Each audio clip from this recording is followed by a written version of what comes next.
भारत के इतिहास में कई महान योद्धाओं के नाम शुमार हैं, लेकिन रणनीति, गति और युद्ध की सफलता की बात हो तो एक नाम सबसे ऊपर आता है, पेशवा बाजीराव। एक ऐसे सेनापति जिन्होंने कभी कोई युद्ध नहीं हारा और अब पुणे के खड़गवासला में स्थित राष्ट्रीय रक्षा अकादमी ने हाल ही में उनकी विरासत को और अमर कर दिया है। 13.5 फुट ऊंची और लगभग 4000 किलो वजन की कांस्य प्रतिमा की स्थापना करके यह प्रतिमा श्रीमठ थोरले बाजीराव पेशवा प्रतिष्ठान द्वारा भेंट दी गई थी। इसका अनावरण 4 जुलाई 2025 को केंद्रीय गृह मंत्री अमित शाह जी द्वारा एनडीए के त्रिशक्ति गेट पर किया गया। इस अवसर पर मुख्यमंत्री देवेंद्र जी फडणवीस, उप मुख्यमंत्री अजित दादा पवार और उप मुख्यमंत्री एकनाथ जी शिंदे और इनके साथ कई माननीय अतिथि उपस्थित थे। अमित शाह जी ने कहा कि ये प्रतिमा केवल पेशवा बाजीराव जी के वीरता का प्रतीक नहीं है, बल्कि एनडीए के हर एक कैडेट के लिए प्रेरणा भी है। आज हम मराठा साम्राज्य के इसी महान योद्धा के जीवन पर एक नजर डालेंगे, जिन्होंने अपने सैन्य कौशल से पूरे भारतीय इतिहास को एक नई दिशा दी।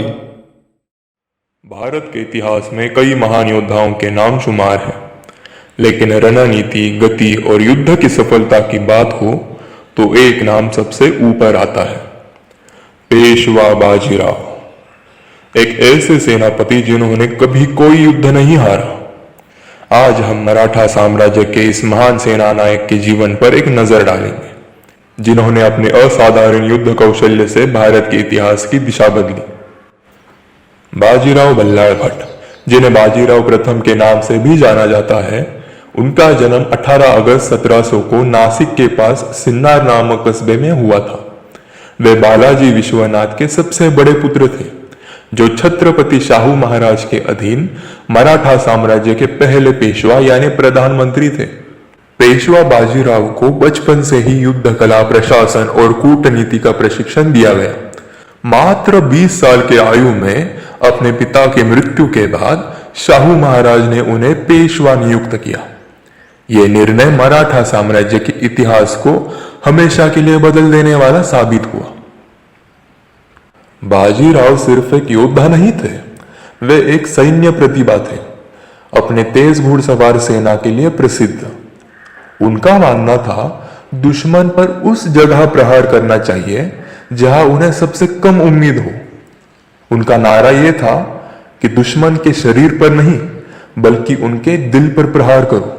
उन्होंने पारंपरिक धीमी युद्ध पद्धतियों को खारिज कर दिया और गतिशीलता, जासूसी और आश्चर्यजनक हमलों पर ध्यान केंद्रित किया। पेशवा बाजीराव के अभियानों ने मराठा ध्वज को महाराष्ट्र से बाहर मालवा, गुजरात, बुंदेलखंड, दिल्ली, बंगाल, यहां तक कि अफगानिस्तान तक पहुंचाया। 1728 में पेशवा बाजीराव ने हैदराबाद के निजाम के खिलाफ पालखेड़ में युद्ध लड़ा। अपनी बेहतर गति और रणनीति का उपयोग करते हुए बाजीराव ने निजाम को पालखेड़ के पास घेर लिया। इसके बाद बाजीराव उत्तर की ओर बढ़े और बुंदेलखंड के महाराजा छत्रसाल की मदद की, जो मुगलों के हमले में फंसे हुए थे। पेशवा बाजीराव के इस हस्तक्षेप ने न केवल बुंदेलखंड को बचाया, बल्कि उन्हें एक मजबूत सहयोगी और विशाल क्षेत्र भी दिलाया।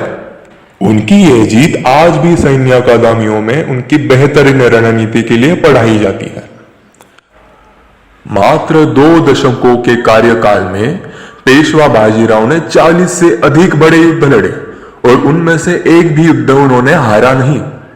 उनकी विरासत उनके पुत्र बालाजी बाजीराव यानी नाना साहेब और मराठा साम्राज्य के निरंतर विस्तार के रूप में जीवित है। पेशवा बाजीराव की मृत्यु 28 अप्रैल 1740 को मात्र 39 वर्ष की आयु में नर्मदा नदी के किनारे रावेरखेड़ी के पास एक अचानक बीमारी के कारण हुई। वे युद्ध के मैदान में नहीं, बल्कि एक अभियान के बीच में ही चल बसे। पेशवा बाजीराव सिर्फ एक योद्धा नहीं थे, वे एक दूरदर्शी थे, मराठा गौरव का प्रतीक, एक ऐसे नेता जिन्होंने मुगलों के प्रभुत्व से मुक्त एक संयुक्त भारत का सपना देखा। आज भी सदियों बाद उनका साहस, निष्ठा और प्रतिभा लोगों को प्रेरित करती है। अगर आपको बाजीराव के जीवन की यह झलक पसंद आई हो तो लाइक, शेयर एंड सब्सक्राइब जरूर करें। जय हिंद, जय महाराष्ट्र।